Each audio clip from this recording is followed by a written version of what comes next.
Ce ne sera pas obligatoire le 11 mai. Encore une fois, c'est un retour progressif, donc il va y avoir là aussi beaucoup d'aménagements, c'est évident. Ce qui est certain, c'est qu'il ne peut pas y avoir des grands groupes. Il est hors de question d'avoir des classes bondées dans la situation actuelle. Ça, c'est une certitude.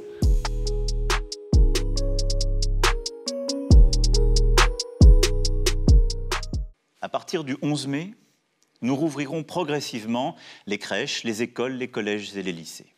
Le gouvernement, dans la concertation, aura à aménager des règles particulières, organiser différemment le temps et l'espace, bien protéger nos enseignants et nos enfants avec le matériel nécessaire.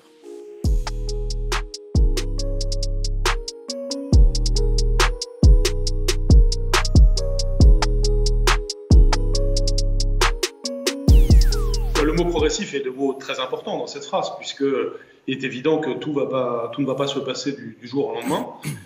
D'abord, nous avons à définir cette façon dont ça va se réaliser progressivement. C'est pourquoi nous avons 2 semaines devant nous pour travailler à cela.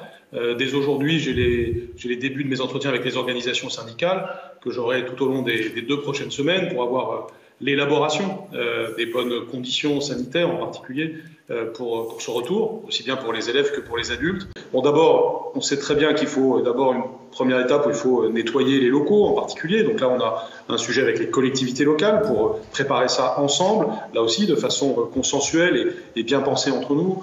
Ensuite, il y a tout le travail pédagogique, puisque quand les enfants vont revenir, il faut que les professeurs aient pu préparer en quelque sorte ce qui se passe pour chacun d'entre eux. Ce sera très personnalisé, ce qui se passera.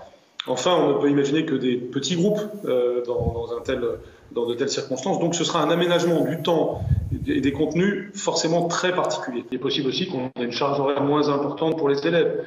Vous savez, les élèves viennent de s'habituer à du travail à distance. On peut très bien imaginer des petits groupes à certains moments dans la journée, puis que la suite se passe à distance, notamment pour les élèves les plus grands, au lycée notamment, et éventuellement au collège. Donc ça fait typiquement partie des aménagements auxquels on va procéder.